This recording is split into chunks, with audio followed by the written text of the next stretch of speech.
പാതിരാത്രിയിൽ എല്ലാവരും കൂർക്കം വലിച്ചുറങ്ങുന്ന സമയത്ത് മഹാന്മാരും മഹതിമാരും അത്ഭുതത്തോടെ പാടി പറഞ്ഞില്ലേ, അജബല്ലിൽ മുഹീബി കൈഫ യനാമു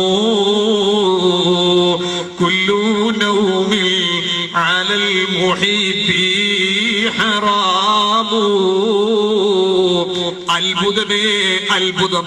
അള്ളാഹുവിനെ സ്നേഹിക്കുന്നെന്ന് പറയുന്ന അടിമകളെ, എങ്ങനെയാണ് നിങ്ങൾക്ക് ഉറങ്ങാൻ സാധിക്കുന്നത്? അത്ഭുതം തന്നെ.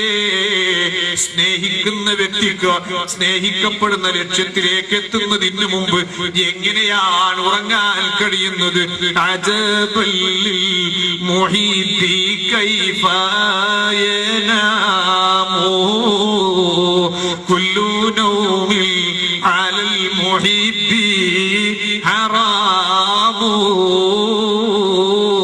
മൈമൂനത്തുൽ മിസ്രി റളിയല്ലാഹു തആല അൻഹയെ പോലത്തെ മഹദിമാർ പാതിരാത്രിയിൽ അന്തം വിട്ട് കൂർക്കം വലിച്ചുറങ്ങുന്ന മനുഷ്യൻ കിടന്നുറങ്ങുന്ന വീട്ടിന്റെ ഓരങ്ങളിലൂടെ അങ്ങനെ പാട്ടുപാടി നടക്കുകയല്ല ചെയ്യുന്നത്.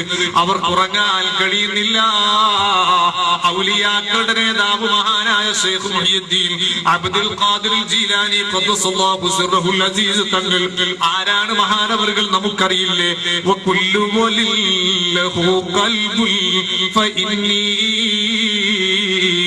അലാ ഖൽബിൽ നബി ബദിരിൽ കമാലി വകുല്ലു വലില്ലഹു ഖദമുൽ ഫഇന്നി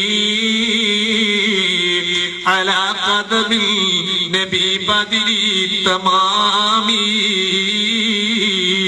എല്ലാ ഒലികളും ഓരോ നബിവാശി, ഞാനല്ലേ സിബാവ കാൽവശി എന്നോവർ.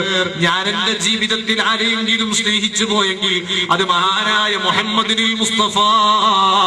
ഞാൻ എന്റെ ജീവിതത്തിൽ ആരെയെങ്കിലും പിന്തുടർന്നെങ്കിൽ അത് മഹാനായ മുഹമ്മദുർ റസൂലുള്ളാഹി. ആ ഹബീബിന്റെ പ്രേമത്തിന്റെയും ആ ഹബീബിന്റെ പിന്തുടർച്ചയുടെയും പര്യായമായി മാറിയ മഹാനായ ശൈഖ് മുഹിയുദ്ദീൻ അബ്ദുൽ ഖാദിർ ജീലാനി ഖദ്ദസല്ലാഹു സിർറഹുൽ അസീസ് തങ്ങൾ, നിങ്ങൾ കണ്ടില്ലേ, പടച്ച റബ്ബിനോടുള്ള ബന്ധത്തെ പറ്റിയുള്ള ശരിയായ ബോധം ഖൽബിനെ സ്വാധീനിച്ചപ്പോ, പടച്ച റബ്ബിനോടുള്ള ആ ബന്ധത്തെ പറ്റിയും ബാധ്യതയെ പറ്റിയുമുള്ള ബോധം മനസ്സിനെ സ്വാധീനിച്ചപ്പോ, എനിക്ക് ഇതെല്ലാം ചെയ്തു നിന്ന റബ്ബിന്റെ മുന്നിലേക്ക് തിരിച്ചു പോകുമ്പോഴേക്ക് കയ്യും കണക്കുമില്ലാത്ത അനുഗ്രഹങ്ങൾ ചെയ്തു തന്ന റബ്ബിന്റെ ഹദറത്തിലേക്ക് ഇന്നല്ലെങ്കിൽ നാളെ ഞാൻ തിരിച്ചു പോകുമ്പോൾ ഒരു നന്ദിയുള്ള അടിമയായി പോകാൻ സാധിക്കണം. എന്നാൽ ഞാൻ എന്റെ റബ്ബിന് എത്ര നന്ദി ചെയ്താലും മതിയാകില്ലല്ലോ. ആ ശക്തമായ ചിന്തയും പേടിയും അവരുടെ ഖൽബിനെ സ്വാധീനിച്ചപ്പോ 40 നിലവേറും ഈശ തൊഴുതോരോവാലേ 40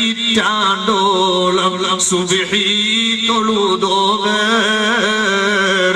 40 കൊല്ലക്കാലം ഉറക്കിന്റെ അഭിരുചി അറിയാതെ എല്ലാ സമയവും ഇബാദത്തിലായി കഴിച്ചു കൂട്ടുന്ന ഒരവസ്ഥയിലേക്ക് മഹാനായ ഗൗസുൽ ആദം ഖദ്ദസല്ലാഹു